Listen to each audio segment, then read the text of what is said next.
औज़ुबिल्लाहिमिनश्शैतानिर्रजीम बिस्मिल्लाहिर्रहमानिर्रहीम। मेरा नाम डॉक्टर मिसेस गुल है। आज मैं एक नया टॉपिक लेकर आपकी खिदमत में हाजिर हुई हूँ। आज का हमारा टॉपिक है गैस्ट्राइटिस यानी मैदे की सूजन और एच पाइलोरी। गैस्ट्राइटिस के बारे में आज हम बात करेंगे।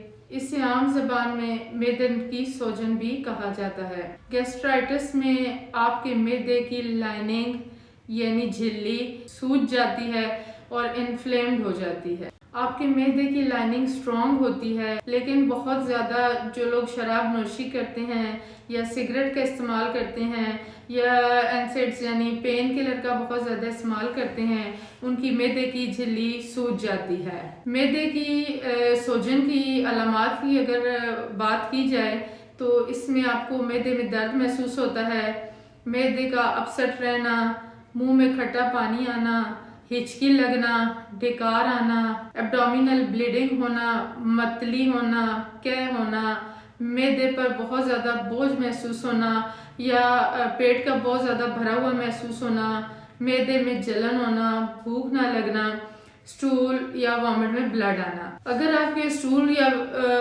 वॉमिट में ब्लड आ रहा है तो ये इस बात का साइन हो सकता है कि आपके मैदे की जो लाइनिंग है या जो झिल्ली है उससे ब्लीडिंग हो रही है। अगर मैदे की सूजन की वजूहात की बात की जाए तो इनमें सबसे ज़्यादा मेन जो कॉज होता है वो एक बैक्टीरियल इन्फेक्शन होता है, जिससे मैदे में इन्फेक्शन हो जाता है और इसको हेलिकोबैक्टर पाइलोरी या अगर सादा ज़बान में कहें तो एच पाइलोरी कहा जाता है।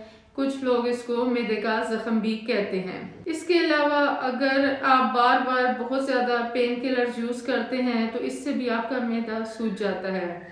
अल्कोहल का बहुत ज़्यादा इस्तेमाल भी आपके मैदे में सूजन का बायस बनता है और इसकी सबसे बुनियादी वजह हमारी खुराक है, जिसमें बहुत ज़्यादा मिर्च मसालों वाली ग़िज़ाएँ इस्तेमाल करना, पानी कम पीना, कोल्ड ड्रिंक्स का इस्तेमाल ज़्यादा करना और इसके अलावा एक और वजह जो है वो स्ट्रेसफुल लाइफस्टाइल है, नींद का पूरा ना होना। ये सारी चीज़ें आपके मैदे की सूजन पर असरअंदाज होती हैं। अब हम बात करेंगे कि एच पाइलोरी क्या है। एच पाइलोरी को मैदे का अल्सर भी कहा जाता है। 100 में से तकरीबन 50 लोगों में एच पाइलोरी बैक्टीरिया मौजूद होता है, लेकिन जब तक ये बैक्टीरिया एक्टिव नहीं होता तो इसकी अलामात नहीं होती और जब ये बैक्टीरिया एक्टिव हो जाता है तो फिर ख़तरनाक हो जाता है और इसके बाद आपके मैदे में फिर तकलीफ शुरू हो जाती है। हमारे मैदे का एसिडिक रहना बहुत ज़रूरी होता है ताकि वो खाने को हज़म कर सके। हमारे मैदे का एसिडिक रहना बहुत ज़रूरी है।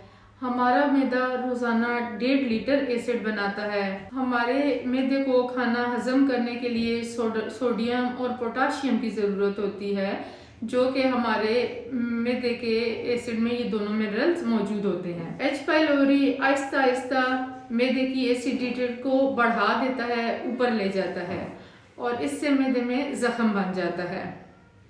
इस वजह से एच पाइलोरी में आपने देखा होगा कि जब मैदा खाली होता है तो वो दर्द करता है, क्योंकि आपके मैदे के जो एसिड्स हैं वो ज़ख्म पर लगकर तकलीफ का बायस बनते हैं और जब आपका मैदा भरा हुआ होता है तो ये खाने की तय आपके ज़ख्म के ऊपर आ जाती है और आर्जी तौर पर आराम का सबब बनती है। इसलिए खाने के बाद एच पाइलोरी में आपके मैदे में दर्द ठीक हो जाता है। अगर इसकी प्रिवेंशन की या एहतियाती तदाबीर की बात की जाए, अगर एहतियाती तदबीर की बात की जाए कि हम मैदे की सूजन से या एच पाइलोरी से कैसे बच सकते हैं, तो गैस्ट्राइटिस से बचने के लिए ज़रूरी है कि अल्कोहल का इस्तेमाल तर्क किया जाए, एनसेड्स यानी पेन किलर टैबलेट्स को बहुत कम इस्तेमाल किया जाए, कॉफ़ी का इस्तेमाल भी कम कर दें और अपना लाइफस्टाइल चेंज करें।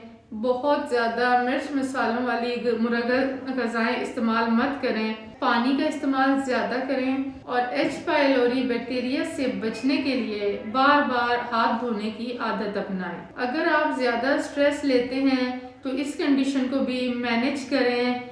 Some time anti depressant medicine खाने से भी आपके मैदे की सूजन पे काफ़ी फ़र्क पड़ता है। सिगरेट नोशी को तर्क कर दें, और अगर आप मैदे की सूजन या एच पाइलोरी का इलाज नहीं करते तो ये कंडीशन बाद में मैदे के कैंसर का सबब भी बन सकती है।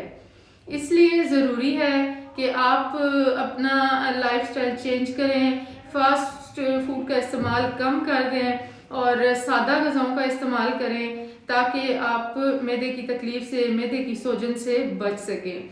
अगर आपको मैदे की तकलीफ़ बहुत ज़्यादा है तो आप अपने मुआलिज से रजू करें और अपना चेकअप करवाएं ताकि आप मैदे की बीमारियों से बच सकें। अगर आपको हमारी ये वीडियो पसंद आई है तो हमारे चैनल को सब्सक्राइब करें और हमारी वीडियोस को लाइक और शेयर करें ताकि हमारी आने वाली नई वीडियोस आप तक आसानी से पहुंच सकें। बहुत शुक्रिया। जज़ाकल्लाह। अल्लाह हाफ़िज़।